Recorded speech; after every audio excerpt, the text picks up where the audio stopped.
5 seconds. Start. Ladies and gentlemen, on behalf of the Board of Directors and on my own behalf, I extend to you all a very warm and cordial welcome to the 10th Annual General Meeting of your company.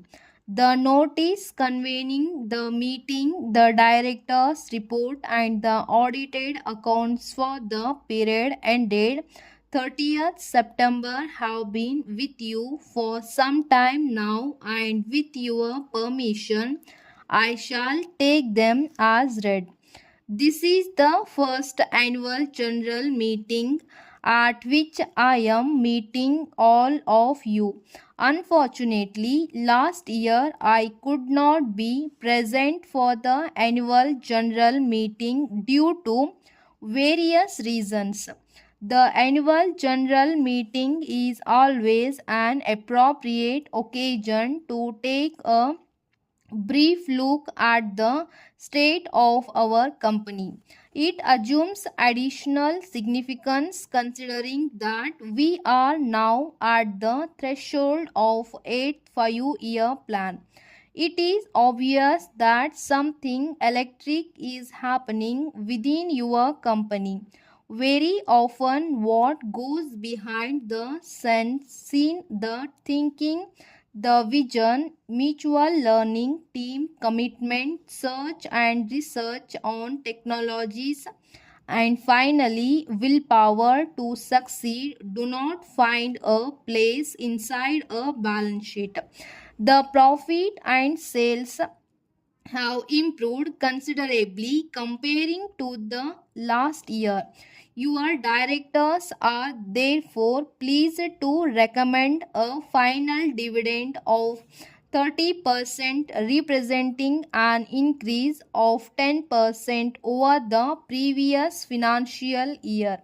It is only 2 years since a change in management was effected in your company, and as we start a new decade, it is appropriate time to take stock of our performance.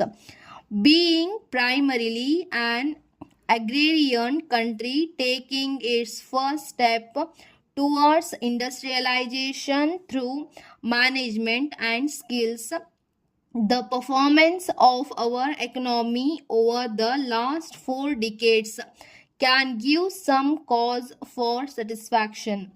The India of our dreams cannot be created by reducing the planned efforts required from her citizens. It is only by demanding more from ourselves that our vision will be actualized.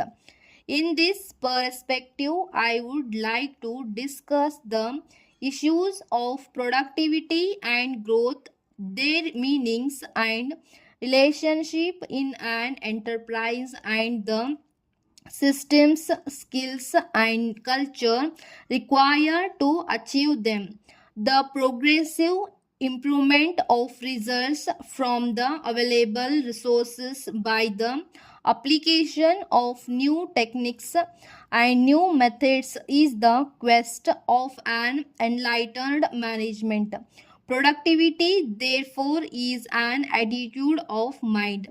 Growth of an organization can be measured by improvement in production, sales, profits, assets, quality of human resources. Very often, a complex set of indices not only reveal the growth in real terms but also give it a relative position. Business managements have learnt that growth is certainly not automatic. It often requires the formulation of effective strategies and the expert handling by a committed and competent management team. It is our experience that productivity and growth have a unique relationship. In the years ahead, organizations that will establish a competitive advantage in the industry and deliver on their obligations to shareholders are those which successfully integrate the concepts of productivity and growth. These organizations will contribute most to the economy and society by the productivity of the resources of an enterprise. The next step of your leadership in creating productivity was to focus towards opportunities in the market. The primary target for specialty papers was defined as the segment of highest value, and emphasis on quality product became the byword. Your company expanded very substantially to give access to new markets to obtain business results. The focus on the customer and the market was reflected in the strengthening of the quality assurance group and the formation of the product development committee, which creates specialty products within the agreed time. Productivity led growth is built on the cornerstone of customer satisfaction. Throughout the year, the company continued to have cordial labor relations. The workmen, staff, and management are jointly dedicated to the common goal of discipline and quality set by your company. A sense of belonging and team spirit prevailed through the organization. The cooperation put in by the workers, staff, and officers are deeply appreciated. In conclusion, I am happy to state that in spite of some difficulties, today your company is strong, healthy, and growing, and is entitled to look forward to a bright future. Thank you.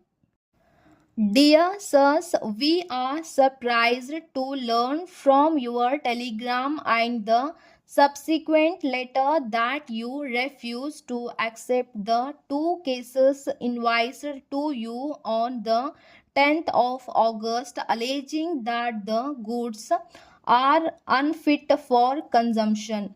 We regret that we cannot accept your complaint, but on the contrary, we insist upon the strict fulfillment of our contract and ask you to settle the amount of the invoice for the following reasons. We have selected the goods in accordance with your order in best perfectly dried goods, and for the sake of precaution we asked several impartial witnesses to be present at the packing. These can certify that the goods were faultless. If your complaint is based upon facts, it is evident that the damage occurred during transport. Secondly, for the damage incurred during transport, we are not responsible. The legal delivery of the goods took place in Madras, and without any doubt the articles were in perfect condition here.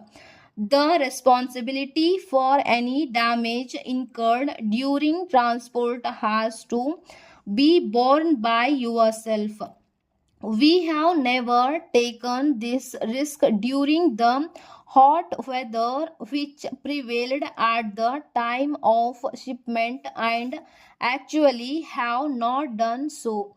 We therefore decline any liability. As we delivered the goods, cost insurance, freight Madras, it was in your interest to have the goods inspected at Madras, where they passed into your possession. We decidedly object to an inspection of goods other than Madras or to the attempt to pass on to us the responsibility for the result of such examination.